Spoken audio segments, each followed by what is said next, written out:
सरकार ने कैबिनेट विस्तार से पहले 8 राज्यों के राज्यपाल बदलकर क्या टॉप लेवल चेंजेस के संकेत दे दिए हैं। इनमें प्रदेश के कद्दावर नेता और कैबिनेट मंत्री थावरचंद गहलोत को कर्नाटक का राज्यपाल बनाकर प्रदेश से एक और नए मंत्री की जगह बन गई है। अब सवाल ये कि इनकी जगह कौन, कैलाश विजयवर्गीय या राकेश सिंह, जबकि राज्यसभा सांसद ज्योतिरादित्य सिंधिया का मंत्री बनना तय है। हालांकि उन्होंने महाकाल दर्शन के बाद उनसे जुड़े सवाल का जवाब अपने अंदाज में दिया, लेकिन इनके अलावा भी करीब 18 से 20 ऐसे लोग हैं जिन्हें केंद्रीय मंत्रिमंडल विस्तार में जगह मिल सकती है। मोदी सरकार उन राज्यों को ज्यादा तरजीह देगी जहां अगले वर्ष विधानसभा चुनाव होना है। साथ ही घटक दलों को भी इन चेंजेस का लाभ मिल सकता है। हालांकि बीजेपी इसे प्रधानमंत्री के अधिकार क्षेत्र का मामला बता रही है। आप 20 साल हो गए आपको मेरे साथ, आपको मालूम है कि जो उत्तर आप चाहते हैं वो आप मेरे मुंह से नहीं कर दिलवा सकते। बधाई स्वीकार कर रहे हैं आप? नहीं, मैं दर्शन कर लिया, मैं आगे। Thank you sir. मंत्रिमंडल का विस्तार हो रहा है। ये माननीय प्रधानमंत्री जी के का विशेष अधिकार है कि देश के बाकी सब चीज़ों को विचार करते हुए कि कहाँ क्षेत्रीय संतुलन भी बनता है और बाकी सबको भी लेकर के चलने का जो उनका नारा है, सबका साथ, सबका विकास, सबका विश्वास, इस नाते से भारतीय जनता पार्टी का मंत्रिमंडल का विस्तार जो हो रहा है वो हम सब मानेंगे कि आने वाले समय के लिए मील का पत्थर साबित होगा। केंद्र में चेंजेस पर कांग्रेस की नजर है, लेकिन जिनको बदला गया या बदलने की तैयारी है उन्हें लेकर सवाल भी उठा रही है। इसमें कुल मिला के ये है कि जो डील थी सिंधिया जी से भारतीय जनता पार्टी की, उस डील में जहां इनके लोगों को मंत्री बनाना है, प्रभार के जिले देना, बीजेपी कार्यकारिणी में लेना, ये सब एक एक करते जा रहे हैं। ये डील का एक और हिस्सा है, वो डील पूरी हो रही और उसमें हो यह रहा है कि थावरचंद गहलोत जो सीनियर 50 साल के भारतीय जनता पार्टी के नेता हैं, SC/ST वर्ग से आते हैं, उनको बाहर किया जा रहा है। पावर में रहना है चाहे कुछ भी करना पड़े उसके लिए, चाहे मशीनों में सेटिंग करना पड़े, चाहे सौदेबाजी करके सरकारें तोड़ना पड़े, खरीदना पड़े, ये सब करके सरकार में पावर में कैसे बने ना, ये सब उसी चीज का पार्ट है। मोदी की दूसरी पारी के बाद ये पहला बदलाव होगा जिसमें कुछ राज्यों में होने वाले विधानसभा चुनाव और 2024 की झलक भी दिखाई देगी। लेकिन बड़ा सवाल यही, टॉप लेवल चेंजेस में किसका कटेगा पत्ता और किसे मिलेगा मौका। Bureau report, IND 24।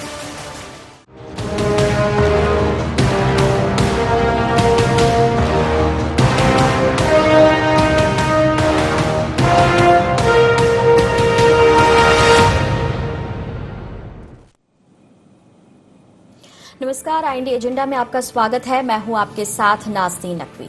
तो फेरबदल किया गया है, 8 नए राज्यपाल बनाए गए हैं, टॉप लेवल चेंजेस हुए हैं और ये माना जा रहा है कि आगे की पटकथा लिखने के लिए ये तैयारी की गई। अगर देखा जाए तो इसकी चर्चा, इसकी सुगबुगाहट काफी दिन पहले से हो रही थी। खुद प्रधानमंत्री कई बार पार्टी स्तर पर बैठकें कर चुके हैं। इसके अलावा मंत्रियों से भी काफी मंत्रणा की गई थी। लेकिन क्या अब आगे की तैयारी होगी और किसको मौका मिलेगा और किसका पत्ता कटेगा, इस पर बात करेंगे। लेकिन पहले नजर एजेंडा पॉइंट्स पर।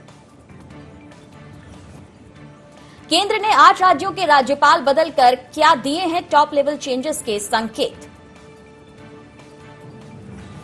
मोदी कैबिनेट के विस्तार में क्या मध्य प्रदेश का होगा दबदबा। केंद्र ने कई राज्यों के आगामी विधानसभा चुनाव से पहले क्या खेला है मास्टर स्ट्रोक। और टॉप लेवल चेंजेस में किसका पत्ता कटेगा और किसको मौका मिलेगा, ये एक अहम सवाल है।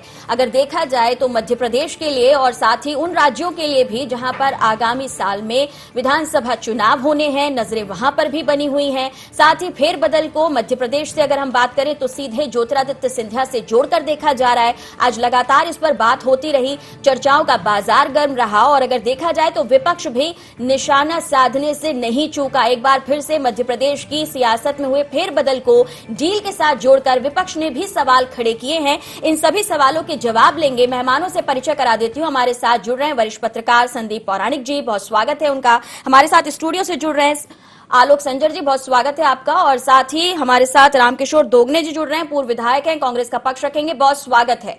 तो सबसे पहला सवाल, चूंकि चर्चा में टॉप लेवल चेंजेस की बात हो रही है, संदीप सर आपके पास आना चाहूंगी। क्या लग रहा है जिस तरीके से ये फेरबदल की बात हो रही है, सियासत में उठापटक की बात हो रही है, बात विपक्ष की करें तो वो डील को याद करने की और डील की बात कर रहे हैं, लेकिन क्या ये जातीय, क्षेत्रीय, दलीय समीकरण को साधने के लिए बदलाव हुआ है? देखिए नाज़रीन, से बड़ी सीधी सी बात है, कभी भी कोई राजनीतिक दल जो सत्ता में होता है वो बदलाव करता है तो बेहतरी के लिए बदलाव करता है। कोई भी सत्ता में, जैसे कि बात हम कर रहे हैं, केंद्र में मोदी सरकार है, बीजेपी की सरकार है, वो बेहतरी के लिए बदलाव करना चाहती है। हम अगर पिछले 2 साल को देखते हैं तो सरकार की कुछ नीतियों पर सवाल उठे हैं। कोविड आया, एक तो उसने एक समस्या पैदा की, महंगाई बढ़ गई है, बेरोजगारी बढ़ गई है। वर्तमान दौर में सरकार पर हमले भी खूब हो रहे हैं और घेरा भी जा रहा है। इन स्थितियों में सरकार ये महसूस कर रही होगी कहीं ना कहीं कि हमें अपने में कुछ बदलाव लाना चाहिए, और उसी के चलते चेहरा बदलने की कोशिश होती है हमेशा। जो वर्तमान में चल रहा है, जो चेहरे पर दाग आए हैं या कुछ बातें आई हैं, उनको कैसे साफ किया जाए, वही कोशिश इस मंत्रिमंडल में बदलाव के जरिए होगी। और बीजेपी लगातार एक संदेश देती रही है कि उसके यहाँ युवाओं को महत्व दिया जाएगा। आप ये देखेंगे कि जो बदलाव होने वाला है उसमें युवा चेहरों को नई जगह मिलेगी, नए लोग आएंगे।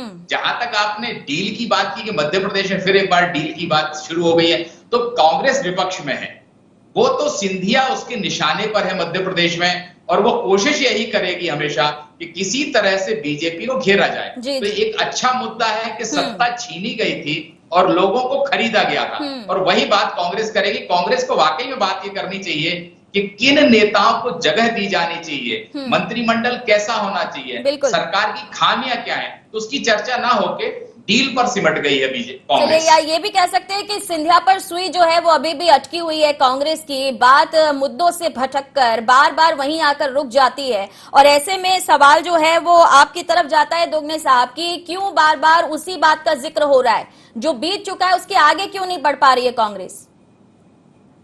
देखिए राजीव जी, अगर कांग्रेस बढ़ रही है, कांग्रेस को कोई तकलीफ नहीं है, पर जिस तरह का डील हो रही है और डील के साथ में मंत्री बनाया जा रहा है सिंधिया जी को, उसके अंतर्गत प्रदेश में मैसेज किया जाएगा। इस तरह के लोग क्या है कि जो सरकारों को गिराकर प्रजातंत्र की हत्या करके उनको इनाम दिया जाए अगर कहीं भी किसी भी पार्टी में, तो ये कैसे राष्ट्रीय पार्टी है? भाजपा कैसे अपने आप को राष्ट्रीय पार्टी कह रही है? तो ऐसी पार्टियों को, ऐसे लोगों को तो शिक्षा देना चाहिए। इन लोगों को एकदम से ठीक है, एक चुनाव जीत जाते हैं उसके बाद करते हैं क्या? भाजपा के पास सीनियर नेता नहीं है क्या? और भी सांसद और विधायक बहुत सारे सांसद हैं जो सीनियर है, इनसे भी सीनियर है, जबकि ये तो हारे हुए हैं। तो उनको मंत्री बनाएंगे तो ज्यादा अच्छा रहेगा सिंधिया जी के वजह। तो इससे स्पष्ट लग रहा है कि डील है, और डील के अंतर्गत अगर सरकार चलती है तो देश के लिए दुर्भाग्य है ये। तो कुछ नाम आप क्यों नहीं सुझा दे रहे हैं? अगर आपको लग रहा है कि कुछ नाम सामने आना चाहिए, उन नामों पर चर्चा होनी चाहिए, लेकिन बार बार उसी बात का जिक्र करना, और भी प्रदेश में कई ऐसे मुद्दे हैं जिन पर बात करनी चाहिए कांग्रेस को। प्रसाद है, और भी बहुत सारे पढ़े लिखे अच्छे सांसद हैं जो IAS है, भागीरथ प्रसाद, उनको बना दे मंत्री, या दूसरे लोग और भी है बहुत सारे, राउदर प्रताप सिंह जीते सबसे ज्यादा वोटों जीते होशंगाबाद से, उनको बना दे मंत्री। जा रहा है, इसका मतलब सीधा सीधा है, एक राज्यसभा में लाकर आप डील करके हत्या करके आए हैं। अगर कभी अच्छे से जीत के आते हैं या सांसद बनते, ये सांसद जीत के आते हैं तो हम मान लेते हैं कि ठीक है, इनको ये बनाया, राज्यसभा में ले जाकर आप वहाँ बना रहे हो, इसका मतलब सीधा सीधा प्रजातंत्र की हत्या करने वालों को आप ताजपोशी कर रहे हो। चलिए ठीक है, शाम तक तो खुद सिंधिया जी कह रहे थे कि अभी इस तरह का कोई फोन नहीं आया है, लेकिन ठीक है, राजनीतिक गलियारों में चर्चा और उस वजह से आरोप भी कांग्रेस लगा रही है। लेकिन कैसे देखा जाए मोदी कैबिनेट में, क्योंकि अब MP का कोटा बढ़ने की भी बात कही जा रही है, कुछ एडजस्टमेंट की भी बात आ रही है, और साथ ही कांग्रेस के आरोप भी आपके सामने, क्या कहेंगे? देखिए, वस्तुतः ये सारा मामला जो है प्रधानमंत्री जी के क्षेत्राधिकार का है। माननीय प्रधानमंत्री जी को तय करना है कि देश की प्रगति के लिए, देश के विकास के लिए, जन जन की सेवा के लिए उनके मंत्रिमंडल में कौन मंत्री बने।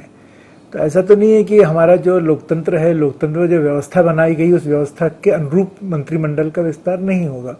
यदि मंत्रिमंडल का जो विस्तार होने वाला है, जो अभी हमारे को कोई जानकारी नहीं है, लेकिन वो जो हमारा नियम कायदे कानून है उसके तहत ही होगा, जो लोकतंत्र में जो व्यवस्था उसके अनुरूप ही होगा। लेकिन चूंकि सी चर्चा आई है, तो चर्चा आई है, मुझे लगता है कि कांग्रेस की आंख में वो कोई तिनका चला गया है जिससे उनके आंसू बहने लग गए। और देखिए अब किस तरह की बातें वो करने लग गए।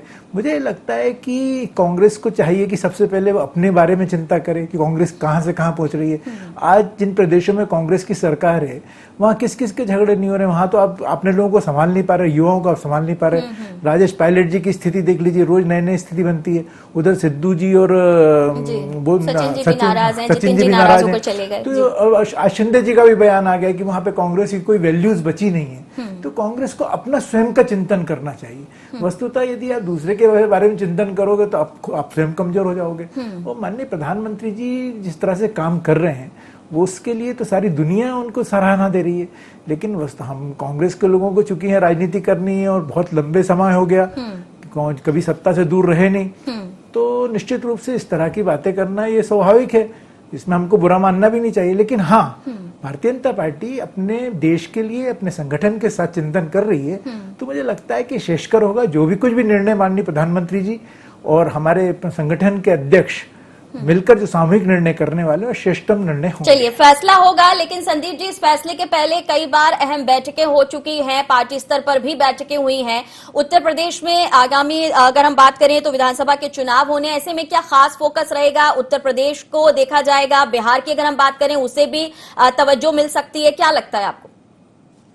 देखिए नाजी जी, कहा जाता है हमारे यहाँ की राजनीति में कि केंद्र की सत्ता उत्तर प्रदेश के रास्ते से जाती है और आगामी समय में उत्तर प्रदेश के चुनाव होना है। और उत्तर प्रदेश की वर्तमान स्थिति को हम देखें तो एक पिछड़ा वर्ग बड़ा वोट बैंक है वहां पे। उत्तर प्रदेश की राजनीति में हमेशा पिछड़ा वर्ग ने बड़ी भूमिका निभाई है।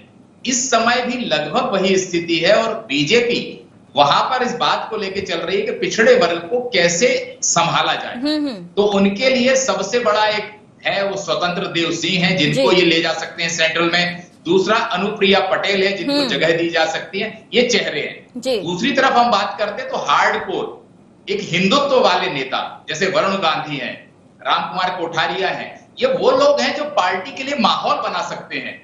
तो मुझे ऐसा लगता है कि इस मंत्रिमंडल विस्तार का बाकी राज्यों की तो आप चर्चा कर सकते हैं, लेकिन बीजेपी के लिए सबसे अहम होगा उत्तर प्रदेश। और उत्तर प्रदेश में राम मंदिर एक बार फिर जोर पकड़ेगा और इन चेहरों को सामने लाया जाएगा जो पिछड़ों की राजनीति करते होंगे और दूसरा हिंदुत्व को लेकर चलते होंगे। तो ये तस्वीर आपको आने वाले मंत्रिमंडल के विस्तार में साफ नजर आएगी, मुझे ऐसा लगता है। ठीक है, आपने चूंकि कहा कि राम मंदिर का मुद्दा होगा, साथ ही जिस तरीके से प्रमुख मुद्दे आपने गिनाए, इसमें अगर हम अभी गौर करें तो संघ जिस तरीके से, अगर अभी चित्रकूट की हम बात करें, वहां पर बैठक है, तो क्या आपको लगता है कि ये एजेंडा जब सामने आ रहा है मंत्रिमंडल का विस्तार, कुछ संघ की तरफ से भी मैसेज होगा इसमें? चलिए, कहते जरूर है बीजेपी के लोग कि संघ का कोई रोल नहीं होता, लेकिन आप ये मान के चलिए बीजेपी वही करती है जो संघ चाहता है। संघ के इशारे के बगैर किसी को शामिल किया जाए ये संभव नहीं लगता। बीजेपी की राजनीति पूरी तरह संघ के इशारे पे चलती है। संघ उनका मात्र संगठन है जी। और ये मान के चलिए उत्तर प्रदेश में बैठक हो रही है, चित्रकूट में बैठक होने वाली है, उससे पहले संघ के प्रमुख लोगों से बीजेपी के नेताओं की बातचीत हो गई होगी, एक रोड मैप भी बन गया होगा कि मंत्रिमंडल का विस्तार किस तरह से किया जाए। आप ये तय मान के चलिए जो विस्तार होगा वो संघ की मर्जी के अनुसार होगा। क्या कहना चाहेंगे सर? देखिए, वस्तुतः संदीप जी ने बहुत अच्छी बात कही और मेरा एक व्यक्तिगत मानना इस बात को मैं थोड़ा सा आगे बढ़ा सकता हूँ कि जहाँ तक संघ का संदर्भ में मैं कह सकता हूँ, क्योंकि मैं स्वयं भी स्वयंसेवक रहा हूँ, विद्यार्थी परिषद का कार्यकर्ता रहा हूँ। संघ एक विचार है, उसका राजनीति से लेना देना प्रत्यक्ष रूप से तो बिल्कुल ही नहीं है। लेकिन एक जो विचार से और नीति से जुड़े हुए जो लोग होते हैं, वो जो उनको लगता है कि जिस देश को उनकी आवश्यकता है तो वो पॉलिटिक्स में लाए भी जाते हैं। तो उसको यदि उस दृष्टि से हम देखेंगे तो एक अपनी अपनी दृष्टि हो सकती है। लेकिन वस्तुतः भारतीय जनता पार्टी का जो एजेंडा है, जैसे एकात्म मानव दर्शन को लेकर हम यदि बात करें या हमारे राजनीतिक पूर्वज उनके संदर्भ में हम यदि बात करें, तो उस धारा को लेकर हम धीमे धीमे आगे बढ़ने का प्रयास कर रहे हैं। और यदि संगठन मजबूत नहीं होगा, जैसे कि अब राजनीति में जातीयता की बात बार बार आती है, क्षेत्रता की बार बार आती है, तो मैं कह सकता हूँ कि राम की कोई जाति नहीं थी। राम की एक ही जाति थी, मानवता की जाति, जिसको भारतीय जनता पार्टी ने अक्षरशः उसको अपने चिंतन में उतारा हुआ है। तो उस मानवता की जाति के लिए इसमें फिर कोई दिक्कत नहीं है। वहाँ जो मतलब चुनाव लड़ते हैं जो लोग, क्षेत्रीयता के आधार पर भी हम देखते हैं कि वो कौन चुनाव जीत सकता है, कौन किस वर्ग का आता है, कौन सा कार्यकर्ता उसमें लड़े जाते हैं और जीते जाते हैं, वो तो ठीक है, वो तो मेरा, लेकिन मेरा ये कहना है कि उस वर्ग के लोगों को भी डेवलप करना, अनुसूचित जाति का है तो उसको भी डेवलप करना, उसको लीडर बनाना, उसको समकक्ष खड़ा करना, ये एक भारतीय जनता पार्टी की राजनीति का एक अंग है। लेकिन आपकी राजनीति करने पर, बीजेपी की राजनीति करने पर अब कांग्रेस जो आरोप लगा रही है, बार बार उनका कहना है कि आप उनके लोगों को तोड़ रहे हैं, आप जो सत्ता है उसे चुनाव के जरिए नहीं जीत रहे बल्कि खरीद रहे हैं, जिस तरीके के आरोप लगा रही है कांग्रेस, उसे कैसे देखते हैं? देखिए, मैं आपको उदाहरण देता हूं कि कांग्रेस ने नहीं तोड़ा क्या पहले, या कांग्रेस के लोग आज भी नहीं जा रहे हैं, वो क्यों जा रहे हैं, ये प्रश्न कांग्रेस को विचार करना चाहिए कि कांग्रेस में कांग्रेस के जो पुराने लोग हैं उनकी कोई तवज्जो नहीं है। एक यदि अभी अमरिंदर सिंह जी यदि राष्ट्रीय अध्यक्ष से मिलना चाहते हैं, सोनिया गांधी से मिलना चाहते हैं, दिल्ली जाते हैं तो लौट लौट कर चले जाते हैं, उनसे मिलती नहीं है। तो ऐसी स्थिति में क्या उनकी बेइज्जती नहीं है? फिर समाचारों में आ रहा है ये बात। तो वस्तुतः कांग्रेस के संगठन को पहले चिंतन करना चाहिए। लेकिन भारतीय जनता पार्टी संगठन में यदि उस विचार से कोई जुड़कर भारतीय जनता पार्टी में आना चाहता है तो हम तो ये तो नहीं कहेंगे कि आप हमारे यहाँ नहीं, ठीक है, लेकिन हमारे यहाँ आना चाहता है तो स्वागत करेंगे। एक और सवाल आ रहा है आलोक जी की अगर कैबिनेट विस्तार होता है, मोदी कैबिनेट विस्तार होता है, तो उसमें सिर्फ सिंधिया जी को ही जगह मिलेगी, या जैसे शुरू में थोड़ा दर्द दिखाया था बीजेपी नेताओं की तरफ दोगने साहब ने, तो उसमें राकेश सिंह भी हो सकते हैं या कैलाश विजयवर्गीय उनका नाम हो सकता है? इस तरीके की भी जो बातें आ रही है सामने, क्या लगता है आपको, मौका मिल सकता हूं कि दोगने जी कुछ भी कह सकते हैं, उनको कहना भी चाहिए, उनका अधिकार है कहने का, लेकिन भविष्य के गर्व में क्या है मैं उसको नहीं बोल सकता हूं। राष्ट्रीय, मैंने कहा ना पूर्व में, जैसे राष्ट्रीय अध्यक्ष जी हैं, प्रधानमंत्री जी, हमारी जो कोर टीम है वो बैठने वाली है। मध्य प्रदेश से कौन लीडर डेवलप किया जा सकता है, केंद्र में कौन ले जाया जा सकता है, ये सब उनके क्षेत्राधिकार का मामला है। हम यहाँ बैठकर यदि कयास लगाएं, किंतु परंतु लगाएं, तो उसका कोई औचित्य नहीं है। चलिए, लेकिन एक आरोप आपने और एक सवाल खड़ा किया है कांग्रेस की तरफ कि आपकी पार्टी में सब कुछ ठीक नहीं है, आप अपनों को संभाल नहीं पाते, और इसलिए जब कोई बीजेपी का रुख करता है तो वो उसे बाहर का रास्ता नहीं दिखाते बल्कि गले लगा लेते हैं। क्या कहना चाहेंगे?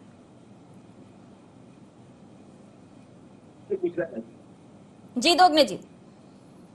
जी देखिए, बाहर का रास्ता दिखाया नहीं जाता, उनको तोड़ा गया है, उनको ले जाया गया है सिंधिया जी को, और लालच देकर, पैसे देकर या मंत्री बना रहे हैं। इससे स्पष्ट होता है कि लालच देकर ले जाया गया है। तो इस तरह प्रजातंत्र नहीं होता है। और जिस तरह से संजय जी बता रहे हैं कि हमारा आरएसएस और भाजपा अलग अलग वैचारिक संगठन है और ये है, आप बताइए, हमारे प्रधानमंत्री जी खुद स्वयंसेवक है और स्वयंसेवक से प्रधानमंत्री बनवाए हैं। आप वैचारिक संगठन वाले अलग रहते हैं, यहाँ क्यों आ रहे हैं भाई? सत्ता में जनता की सेवा कर रहे हैं, उन लोगों को करना चाहिए, ये चीजें होना चाहिए। और दूसरे का तरीका ये है कि आप सब समाज को लेकर चलना चाहते हैं, तो आपके मोहन भागवत जी ने बोला, आरएसएस के प्रमुख ने बोला अभी कि मुसलमानों का खून भी हमारा हिंदुस्तानी का है, और इसके साथ में आप यहाँ यूपी में एक भी जिला पंचायत अध्यक्ष नहीं बनाते हैं मुस्लिम को, तो क्या कहेंगे इसको? कैसे देखेंगे इसको? समाज कैसे देखेगा? देश कैसे देखेगा? और आपकी बात पर कैसे विश्वास करेगा? ये देखने की बात है। आप तो सिर्फ स्वार्थ देखते हैं, सरकार सत्ता प्राप्ति करना, हमको सरकार बनाना है, कैसे भी बनाओ, तोड़ो मरोड़ो, कैसे भी लाओ लोगों को सरकार बनाओ, सरकार बनाना उद्देश्य है, इसके अलावा कुछ नहीं है। और बड़े बड़े उद्योगपतियों को फायदा पहुंचाना, आज अडानी अंबानी के नाम से देश में सरकार चल रही है, तो ये शर्म की बात है। आज वो पैसा लगाते हैं, सरकार में इन्वेस्ट वो कर रहे हैं और सरकार उससे चल रही है, उनके सजेशन से चल रही है, उनके द्वारा जो सजेशन दिए गए उससे चल रही है पूरी। आप देख लें, टेलीफोन्स में देख लें, आप इसमें पेट्रोलियम में देख लें, आप खाद्यान्न पदार्थों में देख लें, कौन बिजनेस कर रहा है इस देश में? अडानी और अंबानी, हर बिजनेस को अडानी अंबानी करेंगे, तो बाकी हम लोग क्या करेंगे? बेचारे हमारे ठेले वाले क्या करेंगे? किराने की दुकान वाले क्या करेंगे? परचून वाले क्या करेंगे? छोटे छोटे लोग कैसे धंधा करेंगे? क्या चलिए ठीक है, आप ये सवाल तो पूछ रहे हैं, आप ये कह रहे हैं कि तोड़ मरोड़ कर सत्ता हथिया ली गई, वो बात तो अब पुरानी हो गई, लेकिन आगे की तैयारी को लेकर कांग्रेस क्या करने वाली है? 23 को लेकर, 24 को लेकर आप कुछ सोच रहे हैं, कुछ प्लान कर रहे हैं? बिल्कुल पूरे प्लान है हमारे पास, पूरे सिस्टम हमारे पास बने हुए हैं और इस पे काम चल रहा है और काम बिल्कुल कर रहे हैं। और आगे आने वाले समय में जनता और कांग्रेस मिलकर इनको सबक सिखाएंगे। आज वर्तमान में महंगाई कहाँ जा रही है, आप खुद देख रहे हैं। अगर यह सरकार अच्छी चलाती, सिर्फ घबरा के ये जो विस्तार हो रहा है, घबरा के विस्तार कर रहे हैं। आपको बंगाल में हारे उसके कारण घबरा गए। अभी महंगाई से घबरा गए तो लोगों को लालच देकर, सांसदों को लालच देकर आप मंत्री बनाकर और उनको अपनी पार्टी में रखना चाहते हैं, इसलिए ये सब चीजें हो रही है। चलिए समझ लेते हैं, हमारे साथ संदीप जी हैं कि बदलाव का, संदीप सर, बदलाव का अहम कारण क्या है? वो आरोप जो कांग्रेस लगा रही है जिसमें महंगाई को शामिल किया जा रहा है, या फिर कोविड का असर कहें और केंद्र की छवि पर भी उसका जो प्रभाव पड़ा था उसकी वजह से ये बदलाव है? कैसे देखते हैं इस बदलाव को? देखिए नाज़रीन जी, बदलाव तो सत्ता में हमेशा से होता रहा है, चाहे मंत्रिमंडल विस्तार कभी 1 साल में, कभी 2 साल में। आप ये कह सकते हैं कि कोविड की समस्या से केंद्र को सामना करना पड़ा, महंगाई एक समस्या है, मुद्दे हैं, लेकिन सरकार जो भी होती है वो बेहतरी के लिए काम करती है। उसकी हमेशा कोशिश ये होती है कि वो बेहतर करे। आज उनके पास कई बेहतर चेहरे हैं, उन्हें लगता है कि उनकी प्रतिभाओं का उपयोग कर सकते हैं, तो उसमें कोई बुराई नहीं है, तो राजनीति का हिस्सा है किसी भी सरकार का। तो वही कुछ हो रहा है केंद्र में। और जहां तक आपने बात की, मुझे ऐसा लगता है कि कांग्रेस बीजेपी की तरफ देखने की बजाय अपने पे अगर देखती तो ज्यादा अच्छा होता, क्योंकि इस दौर में, जिस दौर में कांग्रेस है, मुझे लगता है कि आजादी के बाद बहुत कम ऐसा काल आया है जब इतनी खराब स्थिति में कांग्रेस रही है कि आज वो अपने अध्यक्ष को तय नहीं कर पा रही। इसलिए संगठन में बीजेपी का मुकाबला करने के लिए कांग्रेस को अपने को मजबूत करना होगा, तब ये मुकाबला कर पाएंगे, नहीं तो पिछड़ते जाएंगे। बीजेपी का जो हाल होगा वो बीजेपी जानेगी, लेकिन कांग्रेस को अपने को मजबूत के लिए काम करना चाहिए, मुझे ऐसा लगता है। बिल्कुल, अपना घर देखने की जरूरत है कांग्रेस को। लेकिन आलोक जी क्या कहते हैं? कांग्रेस पिछड़ रही है, कांग्रेस को अपना घर देखना चाहिए। बीजेपी की अगर हम बात करें, बीजेपी भी पीढ़ी परिवर्तन के एक दौर से गुजर रही है और ऐसे में बदलाव भी सामने है। आप 23 की भी बात कर रहे हैं, आप 24 की भी बात कर रहे हैं, आप सबके विकास की भी बात कर रहे हैं। तो क्या लगता है आपको, आपके इस कामों के बीच में मजबूत विपक्ष की भूमिका में कांग्रेस को आप कहां देखते हैं और आपकी अपनी तैयारियां? देखिए, बिल्कुल आपने ठीक बात कहा, और सबसे महत्वपूर्ण राजनीति में विपक्ष का मजबूत होना जी। लेकिन विपक्ष की स्थिति चाहे देश में हो या हमारे प्रदेश में हो, विपक्ष की स्थिति दयनीय है। अब यदि हम कांग्रेस के, मध्य प्रदेश के लीडर्स की यदि बात करें तो आपस में अब संवाद नहीं होता इन लोगों में, तो आपस में चर्चा नहीं करते, और अवसर मिलता है तो पूरी तरह से उसको नीचा दिखाने का काम करते हैं। तो यदि जब तक सामूहिकता नहीं होगी, एकजुटता नहीं होगी लीडर्स में कांग्रेस के, तब तक विपक्ष मजबूत हो नहीं सकता। दिल्ली में भी यही स्थिति है। अब मैं रामकिशोर जी को बताना चाहता हूँ, G23 आप सबको याद ही है, कितने सारे बड़े नेता जो कांग्रेस का लंबे समय से काम कर, राज्यसभा में लंबे समय से रहे, लेकिन इकट्ठा होकर उन्होंने कांग्रेस के नेतृत्व को नकारा। तो यदि ऐसी स्थिति बनती है तो कांग्रेस की स्थिति तो कमजोर होनी है। लेकिन यदि कांग्रेस को मजबूत होना है तो सबसे पहले वो अपने चिंतन करे, आकलन करे, और वाकई अपने जो उनके लीडर्स हैं उनको मान सम्मान देने की स्थिति करे। आज जो बड़े लीडर्स हैं लंबे समय से काम कर रहे हैं और उसके बाद उनको यदि मिलने का समय न दिया जाए, उनकी बात को सुना ना जाए, तो फिर वो धीमे धीमे कहीं ना कहीं उनको उस विचार से मोहभंग होगा। और इसलिए वो जिस विचार पे उनको लगता है कि राजनीति में जिस विचार की आवश्यकता है, देश को जिस विचार की आवश्यकता है, देश की किस गति से का विकास हो सकता है, उस धारा में आने का प्रयास करते हैं। तो फिर कांग्रेस का हमने तोड़ दिया, हमने तोड़ा नहीं, आप तोड़ने का काम कर रहे हो, हम जोड़ने का काम कर रहे हैं। तो कांग्रेस को मजबूत होना चाहिए और देश के लिए हित में है कांग्रेस का मजबूत होना। विपक्ष चाहे भारतीय जनता पार्टी का हो चाहे कांग्रेस का हो, जिन प्रदेशों में आप ये देखिए विपक्ष कमजोर है, वहां पर फिर क्षेत्रीय दल उभर कर आते हैं। लेकिन देश में आज हम चाहते हैं कांग्रेस मजबूती से विपक्ष का काम करे। चलिए, विपक्ष मजबूत हो, ऐसी जो उम्मीद है वो लगाई जा रही है बीजेपी की तरफ से। लेकिन एक उम्मीद जो लगाई जा रही है, संदीप सर, सिंधिया जी को जिस तरीके से कैबिनेट में जगह मिलने की जब से बात सामने आई है, पहले से भी कई खबरें सामने आती रही कि उन्हें उनका मनपसंद विभाग मिल सकता है, रेलवे की कमान मिल सकती है। और अगर हम देखें थावरचंद गहलोत, ये भी माना जा रहा है कि उनको हटाकर जगह बनाई गई है ताकि सिंधिया जी वहां पर एडजस्ट हो सके। तो इन सारे चीजों को भी कैसे देखा जाए? देखिए नाज़रीन जी, एक चीज आप मान लीजिए कि बीजेपी वो राजनीतिक दल है जो कोर डिपार्टमेंट बाहर से आए हुए व्यक्ति को नहीं देता। आपको पता होगा कि नीतीश कुमार लंबे समय से रेल मंत्रालय चाह रहे हैं, तो आप ये तो मान लीजिए कि सिंधिया जी को कोर डिपार्टमेंट तो नहीं मिलेगा, ये साफ है। जहां तक आपने थावरचंद गहलोत जी की बात की कि उनकी जगह एडजस्ट होंगे, तो सिंधिया की अपनी जगह है, वो किसी दूसरे की जगह एडजस्ट होने नहीं जा रहे हैं, क्योंकि उन्होंने मध्य प्रदेश में सरकार बनाई थी। वो उनका एक अपना जो भी सौदा कह सकते हैं, पार्टी को जरूरत कह सकते हैं, जिस तरह से परिभाषित करें वो कर सकते हैं आप। लेकिन थावरचंद गहलोत अगर निमाड़ मालवा से गए हैं तो आप ये मान के चलिए कि निमाड़ मालवा से एक नया चेहरा आ सकता है, और वो कौन होगा ये हम नहीं कह सकते, ये पार्टी का फैसला है। लेकिन ऐसा लगता है कि निमाड़ मालवा से एक नया चेहरा आएगा और दूसरी तरफ सिंधिया का अपना एक अलग कद है और उनको समायोजित पार्टी में किया जाना है, तो वो पहले से तय है, वो किसी की जगह नहीं आएंगे। ठीक है, आपने नए चेहरे की बात की है, क्या लगता है, क्या कयास लग रहे हैं नए चेहरे में? कौन सा चेहरा हो सकता है? क्योंकि अगर देखा जाए थावरचंद जिस तरीके से अब वो राजभवन पहुंचे, उनकी जगह भी सीट खाली हो रही है, किसे नवाजा जा सकता है? SC/ST की बात की जा रही है, तो उसको देखते हुए क्या लगता है आपको, कौन सा वो चेहरा हो सकता है? लाल सिंह आर्य, उनका भी खूब नाम इसमें चर्चाओं में है, तो कैसे देखते हैं आप इसे? देखिए नाज़रीन जी, आप ये मान के चलिए कि वो चेहरा होगा मालवा से ही होगा, कोई दूसरा नहीं होगा। अब वो चेहरा कोई भी हो सकता है, राज्यसभा वाला हो सकता है या कोई नया आदमी हो सकता है, वो लोकसभा चुनाव लड़ सकता है, ये नाम हम नहीं कह सकते, लेकिन क्षेत्रीय संतुलन की कोशिश होगी। और आप एक चीज और मान के चलिए कि निमाड़ मालवा में 2 चुनाव हैं, एक विधानसभा का उपचुनाव, एक लोकसभा का उपचुनाव है, इसलिए पार्टी वहां के किसी व्यक्ति को केंद्रीय मंत्री बनाएगी, इतना तो तय लगता है मुझे। चलिए, बीजेपी संतुलन बिठाने की कोशिश कर रही है, लेकिन कांग्रेस जो डगमगा रही है वो कब पटरी पे आएगी, ये सवाल आपके सामने है दोगने जी। देखिए राजू जी, कांग्रेस पटरी पे है और दौड़ रही है। आपने देखा 28 चुनाव भी हुआ, उसमें भी चुनाव लड़ी है, पर सरकार होने के कारण नुकसान हुआ। कि दमोह चुनाव आपने देखा है कि दमोह चुनाव का रिजल्ट भी आपके सामने, की सरकार पूरी लड़ी है, इसके बाद भी चुनाव जीती है कांग्रेस ने। तो इस तरह से अभी लोकसभा चुनाव जो खंडवा होना है, खंडवा प्रांत का, उसमें भी जीतेगी, 3 विधानसभा है उसमें भी लड़ेगी। और ये सिर्फ घबरा के इन्होंने मंत्रिमंडल का विस्तार किया है, और जैसे गहलोत जी को हटाकर ये मालवा से निश्चित लाएंगे, ये बिल्कुल मैं भी सहमत हूँ, क्योंकि इनको लग रहा है कि लोकसभा चुनाव हमको जीतना है खंडवा खरगोन को, इसलिए इस एरिया के किसी न किसी लीडर को लाने की कोशिश की जाएगी, वो बिल्कुल सही है। पर ये मेरा तो एक ही है कि ये जो समय पे चेंज हो रहा है, ये सरकारें 5 जगह चुनाव है स्टेट के, इसके पहले आप चेंज कर रहे हैं, तो इसका मतलब राजनीतिक सिर्फ लाभ के लिए कर रहे हैं, देश सेवा के लिए नहीं कर रहे हैं, देश की जनता के लिए नहीं कर रहे हैं, आप अपने राजनीतिक लाभ के लिए काम कर रहे हैं, क्योंकि ये चुनाव होना है, इसलिए विस्तार किया जाना। चलिए, देखने वाली बात होगी। फिलहाल तीनों का बहुत शुक्रिया हमें समय देने के लिए, चर्चा में शामिल होने के लिए। तो दिल्ली में नेताओं का जमावड़ा है, कांग्रेस के अपने आरोप हैं, लेकिन देखना होगा कि बीजेपी आने वाले चुनावों के लिए संतुलन बिठाने की कोशिश कर रही है, वहीं कांग्रेस आरोप लगाती हुई नजर आ रही है। कैबिनेट विस्तार होगा, अब देखना यह होगा कि किसके अरमान ठंडे होते हैं और किसे आगे मौका मिलेगा। फिलहाल इतना ही, दीजिए इजाजत, नमस्कार।